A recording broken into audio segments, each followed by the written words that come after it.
Before diving into this incredible story, consider subscribing to the channel and hitting the bell. Every story here has something to say, and you won't want to miss a single one. He humiliated and slapped her, without knowing that she was the owner's wife. Houston, Texas, a Saturday afternoon.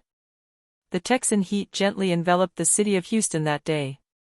The wide avenues shone in the sun like asphalt mirrors, and the palm trees lined up in front of the luxury storefronts seemed to lean lazily over passers-by. Horns were rare in this upscale neighborhood, almost silent in its arrogance. People walked slowly, in Prada or Louboutin, sheltered from the tumult of the ordinary world. At the heart of this elegant decor reigned Wallace's Prime, a gourmet restaurant nestled in a restored historic building, with pale stone facades and glass doors ringed with polished brass. Inside, everything exuded refinement. White tablecloths ironed to the millimeter, the chandeliers hanging like jewels, the walls decorated with expensive abstract paintings. The staff moved in hushed silence, dressed in fitted black shirts and white gloves, speaking in low voices, almost as if in an opera. It was the kind of place where you didn't just come to eat, but to befriend. The clients were lawyers, surgeons, investors, local television stars, and retired politicians. A closed, demanding, polite but sharp world. That day, the door opened gently, letting in a warm breeze, and a woman. Angela Brooks, in her 40s, entered with the silent elegance of those who have nothing to prove. She wore a beige linen dress, fluid, without frills. Its naturally curly hair were simply tied. His shoes, flat and well-kept, were not of a known brand. On his arm, a small brown bag, sober. No flashy jewelry. No heavy makeup. Just a swipe of lip balm and the straight gaze of a calm, but attentive woman. Nothing about her screamed power or wealth. And yet, this simplicity was chosen. Angela knew exactly what she was doing. Because if the other clients dressed to impress, she dressed to observe. On the surface, she could have been a teacher celebrating a birthday, a single mother on her lunch break, or a librarian on vacation. And she was perfectly wanted. What no one in that restaurant knew, not the waiters, not the hosts, not the front-of-house manager, was that this ordinary woman was actually Matthew Brooks' wife, a businessman with a discreet but colossal fortune.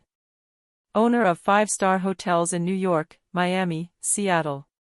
And most recently, owner of Wallace Prime, bought from the original founder in order to restore its image tarnished by internal practices that were as silent as they were toxic. For years, Angela had collaborated with her husband to fight against discrimination in luxury public spaces. She was not just a woman of, she was former social worker, racial justice activist, ethics consultant for large companies. But here, today, she had no title. Just a presence. As usual, she had come incognito, without telling anyone. It was his way of discovering the raw truth. Because the reports that were sent to him were often embellished, the surveillance videos selected. But the look of a waiter, the tone of a manager, the attention given or not to a single, soberly dressed black customer, that's what she wanted to feel for herself. She'd made these kinds of visits to other establishments before. She'd seen waiters change their tone when they heard her name, or lowly security guards ignore her until she mentioned her husband's name. And it hurt her every time. Not for herself, but for all other black women, less protected, less listened to, who experienced this every day without ever being able to fight back. So today she wanted to see if Wallace Prime had changed. She crossed the threshold, looked around the half-filled room, then walked towards the reception desk. She still didn't know that on that day, a man was about to make the mistake of his life. Behind the large white marble counter, Dean Wallace, the restaurant manager, was laughing under his breath with 2 white customers, both businessmen in tailored suits. He was talking to them about golf, trips to Aspen, and the California wine that only true connoisseurs know how to order. His laugh was measured, studied. His body language revealed arrogant confidence, forged not by merit, but by the habit of being respected without ever having to justify oneself. Dean had the smooth and condescending beauty of the heirs of privilege, a square jaw, perfectly styled blonde hair, a Swiss watch that gleamed under the golden ceiling lights. At only 33 years old, he carried himself as if he were untouchable. He wore the restaurant name, not for having built the empire, but because his father was its historic founder, before selling the business to a private group 2 years ago. But Dean, for his part, had remained at the head of the establishment thanks to his connections and his name. In his head, this place still belonged to him morally, no matter what the papers said. When Angela Brooks crossed the threshold, Dean noticed her immediately.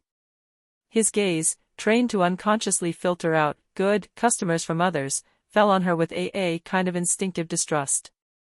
Black. No makeup. No designer bag. No heels. No visible wedding ring. No submissive attitude or automatic smile. She was calm. Upright. Confident. And that, Dean didn't like. He looked her up and down like a customs officer scrutinizing a suspicious stranger. A smirk crossed his lips. He frowned almost imperceptibly. Angela, for her part, didn't hesitate for a second. She approached the counter, polite and determined. "Hello. I would like a table for one, please," she said in a soft but confident voice. Dean raised an eyebrow, not even responding to her greeting. "Do you have a reservation?" "No, but I saw on your website that you still had availability for lunch." Dean gave a fixed, almost mocking smile. "The site is out of date, sorry. We are fully booked today." Angela looked around the room. 7, 8, maybe 9 empty tables. Some were standing, others were still half cleared. She counted them silently. "I see several free tables though." Dean crossed his arms, his face hardening. "These are tables reserved for regulars. Regular customers. I invite you to leave, madam." The way he said, "madam," was more insulting than a swear word. Angela felt the tension rising. But she didn't give in. She kept her head high. "I don't understand why you're speaking to me with such hostility. I came to lunch, politely. There's no reason to treat me like this." Dean abruptly slammed his reservation book onto the counter. The noise startled a waiter in the back. "Look, you don't fit our usual customer profile, okay? You're not dressed appropriately. And I'm not obligated to make room for you just because you ask. Get out." He wasn't screaming yet, but every word was sharp, contemptuous, dehumanizing. In his eyes, one could clearly read, "You don't belong here." Angela took a deep breath, without looking down. "Are you sure about what you're saying?" Dean snickered. "Very safe. And if you don't comply immediately, I'll call security." A few meters away, a young black waiter, Marcus, watched the scene with growing unease. He knew Angela. He had seen her a few months earlier during a private visit with the owner of the group. He knew Wash was. But paralyzed by Dean's fear, he didn't dare intervene right away. Angela, sensing that the situation could escalate, was about to turn away. Her face remained dignified. But her heart was pounding, not from fear, but from silent rage that every black woman knows when she is treated as invisible, or unwanted. But as she took a step back, Dean, stung by her calmness, lost all control. He approached quickly and grabbed her arm roughly. "I told you to go," he shouted, and with a gesture uncontrollable, he told him administered a sharp slap, violent, charged with anger and humiliation. And popping noise crossed the room. Silence fell. Heavy. Icy, cutlery stopped clinking. A woman quietly cried out, "Oh my God." A couple stood up. Marcus dropped his tray of glasses with a clatter of broken crystal. Angela took a step back. Her cheek flushed. Her lips trembled slightly, but her eyes were calm. And inflexible, she stood straight. She didn't scream. She didn't cry. She took out her phone. "All right. I'll call my husband. He owns this place. He needs to know what's going on here." Dean, taken aback, burst out laughing. A laugh nervous, defensive, arrogant. "Your husband? Owner of this restaurant? Let me laugh. Seriously? And I'm the President of the United States. Go ahead. Call him. Angela looked up at him without a word. She calmly dialed a number. Her voice wasn't trembling. Matt? It's me. I'm at Wallace's Prime. There was an incident with the manager. Yes, he hit me. In front of everyone. And yes, he also told me I didn't fit the profile of his restaurant's customers. She hung up quietly. Dean, turning pale without showing it, tried to regain his composure. But something in Angela's attitude shook him. Something he didn't understand yet. But that he was going bitterly discover, in just a few minutes. Barely 10 minutes had passed. But in that time, every minute had felt like an hour. The restaurant had become a frozen scene. Conversations had fallen silent, the waiters moved only slowly. Some customers, uncomfortable, had silently left. Others, intrigued or shocked, had remained, riveted to their seats, their eyes fixed on Angela, still standing, her cheek marked but her posture dignified. Then, a roar of engines was heard from outside. 3 black SUVs, with tinted windows, parked precisely in front of the entrance of Wallace Prime, in a movement so coordinated it looked like a Secret Service operation. The doors opened, and 4 figures stepped out. In the lead, Matthew Brooks. Tall, charismatic, dark skin, broad shoulders, sharp gaze.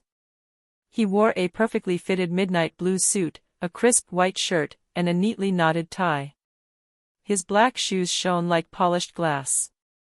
But beyond his appearance, he was the aura which struck, that of a powerful man, but just, accustomed to ordering in silence. At his side walked the group's general manager, a labor lawyer, and a business ethics lawyer. All of them had serious, focused faces. They knew this moment would be a turning point. The restaurant door opened quietly, with an almost solemn whisper. The silence in the room became total. An invisible wave passed through the place.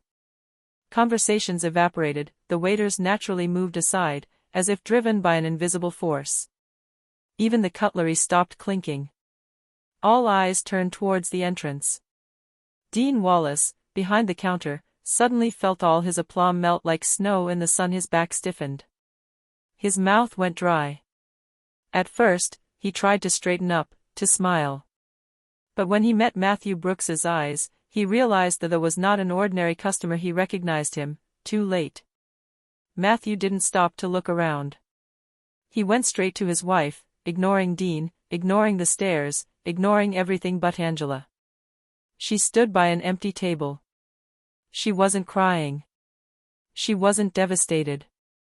But you could see, in the tension in her jaw, in the stiffness of her neck, the weight of the slap that she had received. Not only physical, but symbolic.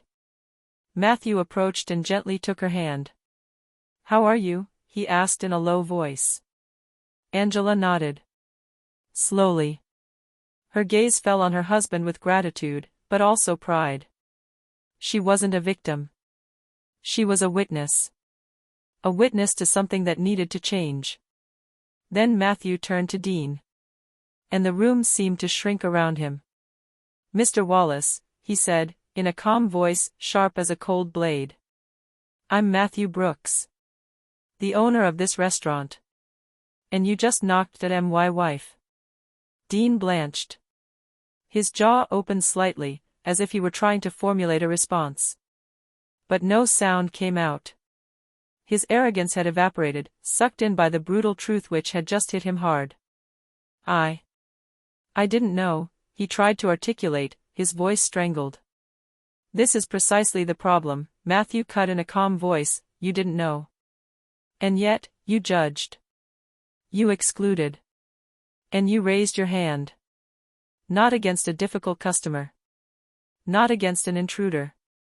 Against a respectable woman. A worthy woman. My wife.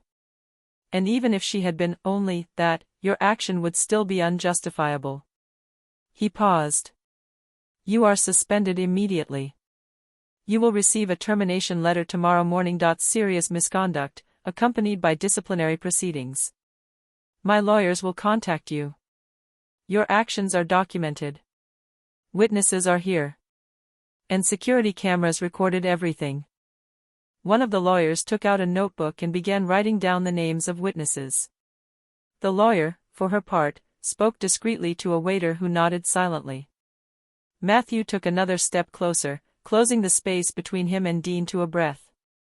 "You just violated every single value of my company, Mr. Wallace, the respect, the human dignity, equal access, and above all, the minimum decency here. Customers are served with dignity. Whether they are alone, poorly dressed, black, young, old, or millionaires disguised as strangers. If this principle is beyond you, then you have no place in my world." Dean took a step back, as if struck too. His eyes almost begged for a second chance.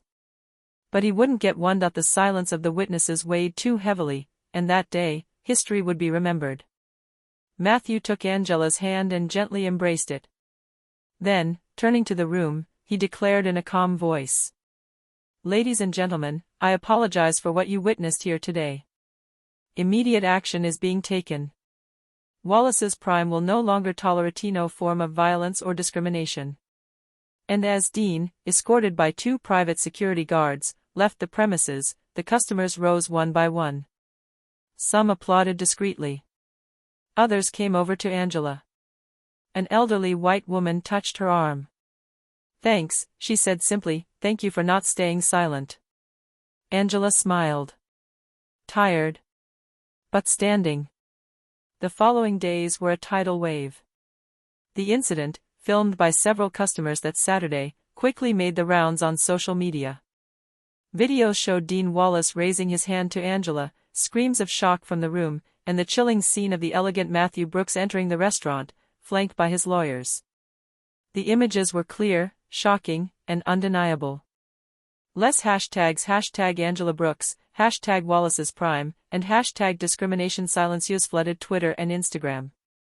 Thousands of comments expressed their outrage, some recounting their own similar experiences in posh venues where their appearance was not up to scratch. The local newspapers picked up the story. Black woman slapped in fancy restaurant by racist manager, she was actually the owner's wife. The quiet power of the unseen, how Angela Brooks exposed invisible discrimination. Matthew, although usually very discreet about his personal life, held a press conference in front of a wall of cameras. National television stations were present. He spoke in a calm, firm, indignant tone, but never theatrical. "What my wife experienced that day could have happened to any other black woman, or to any customer judged on their appearance rather than their dignity. This is not just an isolated incident. It is a symptom of a larger, deep-rooted, systemic problem. And as long as I have the means to act, I will not settle for outrage. I will turn this shame into action."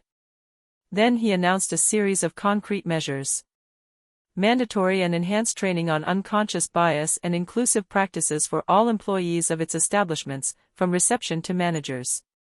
A legal fund, funded by his company, to support anyone who is discriminated against in a restaurant, hotel, or any other public place. The appointment of Angela Brooks as director of the Ethics and Inclusion Committee of its hospitality chain. Despite the media attention, Angela refused all interview requests. She didn't want to become a symbol. She wanted to remain a discreet, free agent of change. She resumed her visits, still incognito. In other cities, in other establishments. She observed, listened, noted. Sometimes she congratulated a kind server. Sometimes she reported questionable behavior. And always, she remained faithful to her mission, to ensure that every customer, regardless of their skin color, appearance, or status, was treated with respect. Dean Wallace, meanwhile, appealed. In vain. The evidence was overwhelming. He lost not only his job, but also his reputation in the industry. No one would hire him anymore. What he thought was a simple burst of authority had turned into a public meltdown. He had laid his hand on the wrong person, but more importantly, he had exposed what too many people wanted to ignore, the poison of ordinary contempt. And the lesson remained engraved. In a world where many judge at a glance, arrogance can clash with the quiet strength of those we ignore. And sometimes, the most powerful response isn't a shout, but the quiet calm of someone who knows that the truth will always triumph. Angela wasn't just humiliated that day. She had changed the rules of the game.